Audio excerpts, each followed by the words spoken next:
markaynu ka hadlayno boqoradii ugu arxanka darnaa adduunka waa hubaal daawaday inuu ka mid ahaa Namruud, koodii ugu arxanka darnaa ee soo mara adduunka. waxa ay gaadhay boqortooyadiisii adduunka oo dhan, bari ilaa Afrika, waqooyi ilaa galbeed. waxaanu ahaa qofkii taariikhda ugu horreeyey ee taaj madaxa saarta dahab. waxaanu isgaadhsiiyey heer uu xitaa isku magacaabo inuu yahay ilaah, inuu yahay dadka waxna nooleeyo waxna dila. laakiin daawade xukunkiisii iyo boqortinimadiisii waxay ku soo idlaadeen qaab cibro qaadasho ah. qofka yimaada gadaashii isaga. muuqaalkeena maanta daawadeelu waxaanu ku soo qaadan Namruud, boqorkii hantiyey adduunka oo dhan. magacayguna waa Suhayb Xasan, halkanina waa Xogogaal. kusoo dhowaada daawadayaal.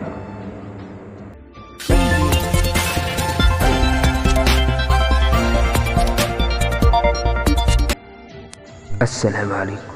taariikhda aadama waxay u qaybsantaa 3 qaybood oo kala ah casrigii ka horreeyey duufaantii nebi nuux oo aynu la jeednaa duufaantii ciqaabta u ahaa ee nebi nuux qoomkiisu markay beeniyeen.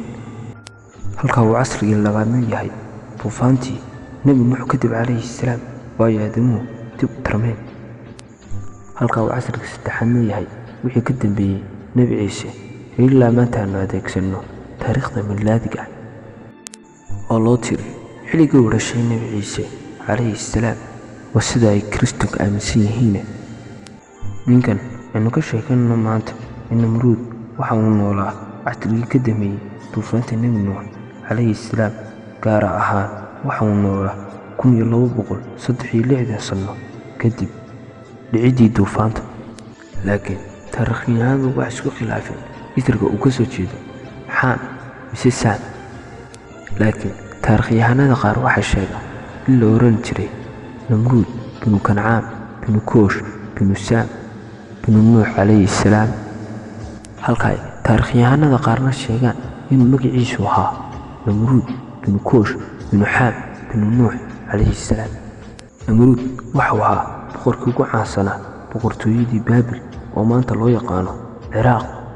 waxaanu ahaa qofkii ugu horreeyey ee saarta taaj madaxa jagleelana dowlad uu garto aadamuhu.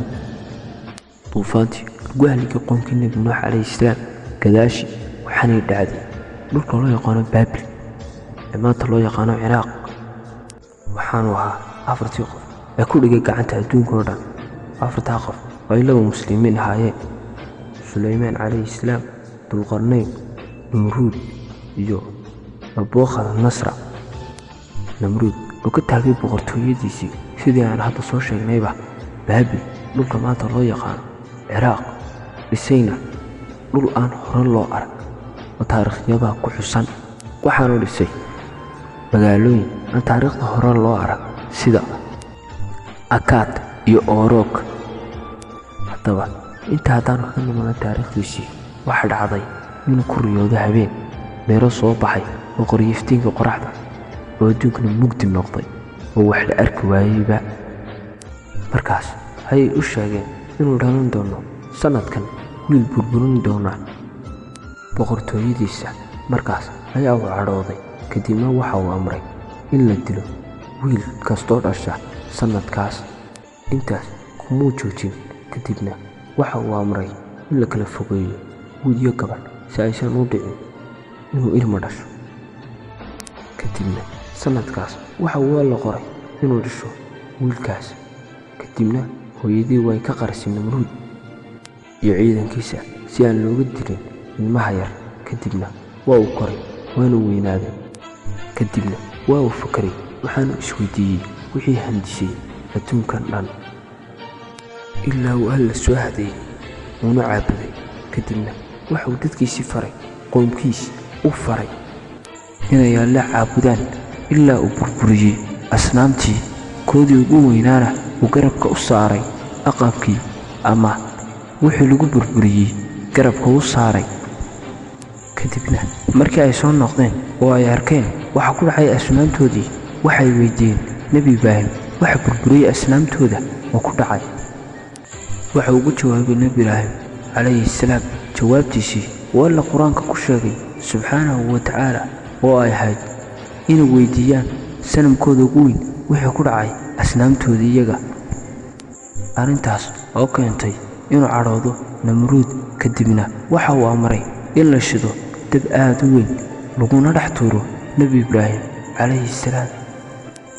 waa la qabtay oo waa lagu dhex tuuray nebi ibraahim calayhi salaam, laakiin waxba kuma noqon oo wuu ka soo dhexbaxay 40 cisho kadib isagoo aan waxba ku dhicin, xitaa nabar yarna aanu soo gaadhin.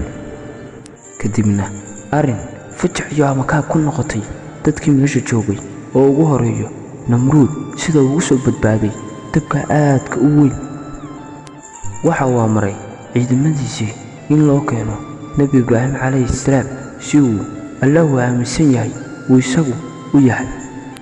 waxa uu weydiiyey namruud waxa uga duwan yahay ilaahu aaminsan yahay nebi ibraahim calayhi salaam. nebi ibraahim waxa ugu jawaabay, ilaahay waa ka wax nooleeya waxna dila. isaguna wuxuu yidhi, aniguna waxba nooleeya waxna waan dila. kadibna laba nin intuu soo qabtay ayaa ku yidhi, midna dila midna sii daaya. markaas ayaa uu haddana nebi ibraahim ku yidhi, ilaahay waxa uu ka soo saaraa qoraxda bari, aduguna haddii aad awood leedahay waxaad ka soo saartaa galbeed. waatan halka uu ka fashilmay namruud. balse intaa kuma joojin oo wuxuu ahaa mid ku sii dheeraada sheegashada ilaahay. sidoo kalena dhagmuu taagin dhammaan yeedhitaanadii uu ugu yeedhiyey nebi ibraahim inuu ilaahay ka cabsado uguna mahad celiyo boqortooynimada uu ilaahay gacanta u geliyey ilaa maalinkuu soo aroorsaday ilaa maanta heerka u gaadhay. maalintii waa aroorsaday ciidamadii soo hoydil oo uu yidhi, ilaahay ayaan dagaalkala hortegayaa. uu ilaahayna ku salliday ciidan kaneeco ah oo mariyey dhammaan ciidamadiisii iyo boqortooynimadiisii oo isku maaweelinayay kaneecooyinkii. mid ka mid ah ayaa madaxiisa gashay 400 oo sanno ayay ku dhex jirtay. namruud ayaa hayay boqortooynimada 400 oo sanno oo ay ka horeysay markan kaneecadu ay ka gashay madaxa. wuxuuna ugu daray alleh 400 oo sanno oo la mid ah 400 uu hayay xukunka. maxaa yeelay mar walba oo ay kaneecadaas ku dhex dhaqaaqdo madaxiisa waxa uu ahaa mid aad u xanuunsanaya oo lala dhici jiray kabo iyo waxaanad filanayn. intaas ayaan ku dhaafayaa. ammaan allah.